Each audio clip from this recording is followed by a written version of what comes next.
तो रीइंकार्नेशंस के एपिसोड 335 के साथ हाजिर हो। तो लास्ट एपिसोड के एंड पे हमने देखा था कि चर्च लीडर उन सभी लोगों को ब्लैक फॉग के बारे में बता रहे होते हैं कि हमें यहाँ पर अपनी पावरफुल फोर्सेस को वहां पर भेजकर उसको एनालाइज करवाना होगा कि आखिर उसके अंदर है क्या, उसको कैसे हराया जा सकता है। तो यहाँ पर फर्स्ट यूनिवर्स का जो डीमन इंसेस्टर होता है उन लोगों से कहता है हमारी फर्स्ट यूनिवर्स के लिए यहाँ पर हम लोगों ने बहुत ही नुकसान झेला है। यानी फर्स्ट यूनिवर्स हमने बहुत सारे एक्सपर्ट्स को वहां पर भेजा था, हमारे गार्ड किंग्स भी वहां पर ब्लैक डिजास्टर से जाकर फाइट कर चुके हैं, लेकिन उनमें से कोई भी जिंदा बचकर वापस नहीं आ सका। पता नहीं वो लोग कहां पर चले गए, लेकिन कोई यहाँ पर वापस नहीं आया। तो फिफ्थ गार्ड किंग उसे कहती है तो इसका मतलब यह है कि तुम्हारे पूरे के पूरे यूनिवर्स की सारी पावर जो है वहां पर भेजी जा चुकी है और इस वक्त ये बहुत ज्यादा रिस्की है। चर्च लीडर उन लोगों से कहता है कि मैं यहाँ पर तुम्हें अपनी तीसरी आंख के अंदर तुम्हें सब कुछ दिखा सकता हूँ, जरा इस तीसरी आंख के अंदर देखो, इस बुद्धा की तीसरी आंख के अंदर तुम्हें सब कुछ दिखाई देगा। इस काली एनर्जी को यहाँ पर इस बाउंड्री सी एरिया की डेप्थ्स के अंदर पिछले कई लाखों करोड़ों साल से सुप्रेस किया गया है। हम लोग अपनी एनर्जी के साथ से वहां पर सुप्रेस करते रहे हैं और वहां पर एक बाउंड्री वॉल है, उस बाउंड्री वॉल के साथ उसको वहां पर सील करके रखा गया ताकि वहां से निकल ना सके। अब यहाँ पर उस बाउंड्री वॉल के ऊपर जितने पहरेदार हैं वो सारे के सारे पहरेदार मर रहे हैं, आहिस्ता आहिस्ता करके वो सभी लोग मर चुके हैं।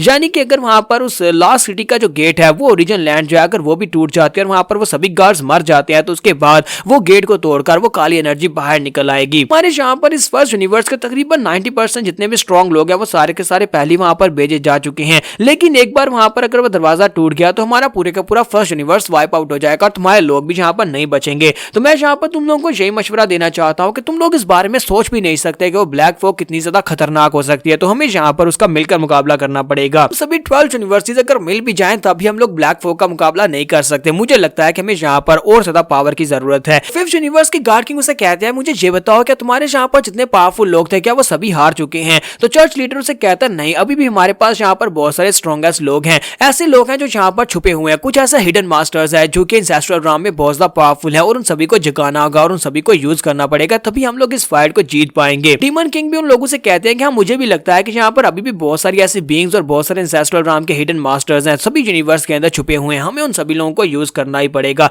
तभी हम लोग यहाँ पर इस ब्लैक एनर्जी को हरा सकते हैं। तो फिफ्थ गार्ड किंग उसे कहते हैं तो फिर ठीक है, मैं तो वापस जाने के बाद अपने इंसेस्टर्स को जरूर जगाऊंगी ताकि वो आपकी मदद कर सकें। जबकि हमारा किन्नन उसे कहता है हमारा किन्नन लिंजुई उनसे कहता है कि मैं यहाँ से वापस जाने के बाद 10th होली लैंड में जितने भी डीमन किंग सील हैं उन सभी डीमन किंग्स को आजाद करने के बारे में सोच रहा हूँ, अगर उन सभी को आजाद किया जाए तो हमारी मदद करेंगे। जबकि एक दूसरा गार्ड किंग उसे कहता है क्या तुम्हें वाकई में लगता है कि ये एक सोल्यूशन है, अगर हमने उन सभी लोगों को जाकर आजाद कर दिया, उन सभी होली लैंड्स के डीमन किंग्स को आजाद कर देते और वो लोग अपनी बात से मुकर जाते और हमारी मदद नहीं करते और बदले में हमारे ऊपर ही अटैक कर देते तो फिर क्या होगा। मिस्टर डोंगबिन उसे कहता है कि मुझे लगता है कि मैं यहाँ पर इसके बारे में और ज्यादा डिस्कस नहीं करना चाहिए क्योंकि यहाँ पर टाइम वेस्ट ही होगा। हमें सबसे पहले जाकर 10th होली लैंड में जितने भी डीमन किंग्स को सील किया गया उन सभी डीमन किंग्स को जाकर आजाद करवाते हैं और उसी के साथ ही हम लोग यहाँ पर अपने आप को बचा सकते हैं। इसके लिए हम लोग वोटिंग करवा लेते हैं, तो अपना हाथ उठाते हैं और कहते हैं कि डीमन किंग्स को आजाद करना चाहिए। वहां पर से कुछ लोग होते हैं वो कहते हैं कि हमें यहाँ पर उनको आजाद करना चाहिए, कुछ लोग होते हैं वो कहते हैं कि हम इसे एक्सेप्ट नहीं करते, हम उन्हें आजाद नहीं करना चाहते क्योंकि इसमें बहुत ज्यादा खतरा है।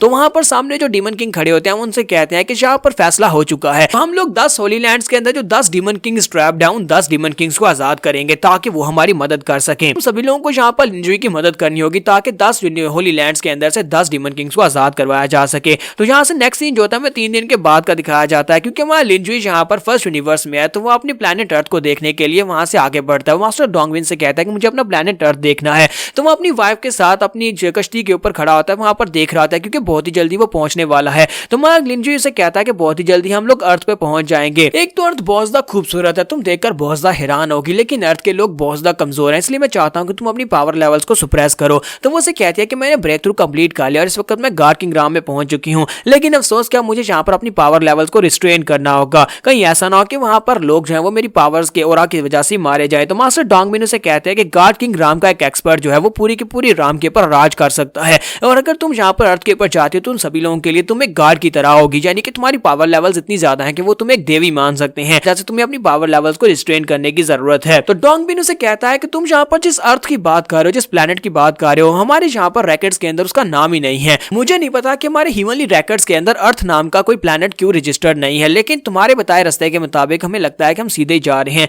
तो नेक्स्ट सीन 1 महीने के बाद का दिखाया जाता है। 1 महीने के बाद वो लोग स्टार स्काई में पहुंच जाते हैं, ये लोग मिल्की वे गैलेक्सी में पहुंच जाते हैं। तो वहां पर पहुंचने के बाद हमारा लिंजुई कहता है हम लोग इस वक्त मिल्की वे गैलेक्सी में पहुंच चुके हैं, जरा देखो तो सही, मुझे आज भी ये याद है, मुझे नीचे खड़े होकर मैं ये सारा नजारा देखा करता था। तो वहां पर उसे दिखाई देता है कुछ टूटे फूटे घर दिखाई देते हैं, वहां पर कुछ टूटा फूटा मलबा दिखाई देता है। तो मास्टर डोंगबिन कहते हैं कभी ये एंशिएंट हीवन हुआ करती थी। एंशिएंट बुक्स के मुताबिक ओरिजिनल वर्ल्ड यानी कि ओरिजिनल जो हीवन हुआ करती थी वो यहाँ पर हुआ करती थी, लेकिन अब जबकि इसकी हालत तो देखो, लगता है यहाँ पर अटैक हुआ था और ये जगह बर्बाद हो चुकी है। तो गार्डियंस कहती है मुझे लगता है कि यहाँ पर कोई बहुत ही बड़ी जंग हुई थी जिसकी वजह से ये उसके रिमेन्स है। तुम्हारा लिंजुई कहता है जो तो अंदर जाने के बाद पता चलेगा, चलो अंदर चलते हैं और चल के देखते हैं कि मेरा प्लेनेट अर्थ उसकी हालत क्या है। तो ये लोग जैसे वहां पर उस गैलेक्सी के अंदर एंटर होते हैं तो उसी के साथ उन्हें वहां पर सबसे पहले प्लेनेट मार्स दिखाई देता है। जैसे वो लोग प्लेनेट मार्स के पास से गुजरते हैं तुम्हारे लिंजुई को वहां पर कुछ दिखाई देता है। लिंजुई कहता है कि लगता है कि यहाँ पर इसके ऊपर कुछ है, उन्हें वहां पर एक आल्टार दिखाई देता है। तो लिंजुई कहता है कि यहाँ पर इंसेस्ट्रल राम से भी पावरफुल आल्टार यहाँ पर क्या कर रहा है।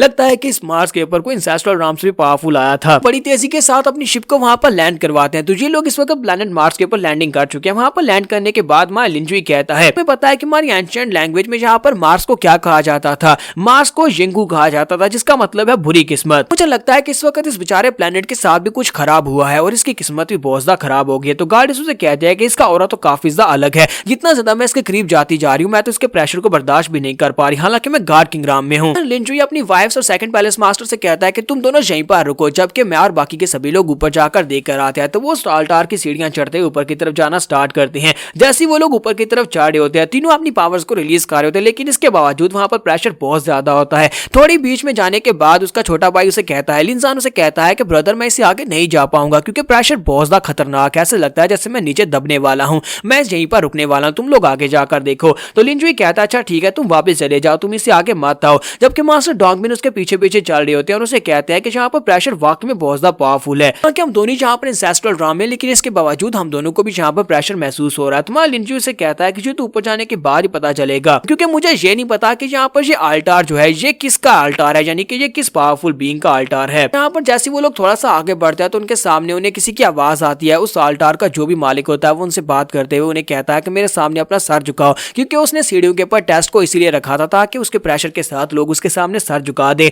तो लिंजुई कहता है क्या तुम्हें लगता है कि हम लोग इतनी आसानी से तुम्हारे सामने अपना सर झुका देंगे? ऐसा तो बिल्कुल भी नहीं होगा। तो नेक्स्ट सीन 1 घंटे के बाद का दिखाया जाता है। लिंजुई अभी भी आगे की तरफ बढ़ रहा होता है, वो सीढ़ियां आगे की तरफ चढ़ता जा रहा होता है, लेकिन उसके मुंह से खून आ रहा होता है। वो लोग थोड़ा सा और आगे बढ़ते हैं तो वहां पर जो स्पेशल बीइंग होती है जो भी होता है वहां पर एक बड़ी सी आंख उनके सामने अपीयर होती है और ज्यादा प्रेशर को रिलीज करता है और कहता है कि तुम लोग यहाँ पर हीवंस की विल को क्यों ओबे नहीं कर रहे, तुम्हें यहाँ पर ऑर्डर्स को फॉलो करना है, अपने घुटने झुकाओ। तुम्हारा लिंजुई और डोंगबिन दोनों वहां पर अपने घुटने झुका देते हैं क्योंकि वो दोनों इससे आगे नहीं बढ़ पा रहे होते। तुम्हारा लिंजुई कहता है मुझे लगता है कि अब यहाँ पर अपने गार्ड किंग ऑर्डर को यूज करने का वक्त आ गया है, उसके बिना मैं आगे नहीं बढ़ पाऊंगा। नीचे का सीन दिखाते हैं जहाँ पर गार्डेस और लिंजान होते हैं, वहां पर वो एनर्जी होती है, वहां पर भी अटैक कर रही होती है। तो लिंजान गार्डेस से कहता है कि हमें यहाँ से जल्दी से निकलना होगा क्योंकि ये एनर्जी बहुत ज्यादा पावरफुल है और हमारे पास अटैक हो रहा है। वो लोग तो वहां पर से निकल जाते हैं जबकि मैं लिंजुई ऊपर अपने गार्ड किंग टोकन को यूज करता है। जब वो अपने गार्ड किंग टोकन को यूज करता है तो उसी के साथ उसका गार्ड किंग टोकन अपनी पावर्स को रिलीज करता है, जिसके साथ वहां पर टाइम रिवर्स हो जाता है। टाइम के रिवर्स होने के बाद उसे वहां पर लाइव सीनरी दिखाई जाती है कि आज से हजारों साल पहले यहाँ पर क्या हुआ था।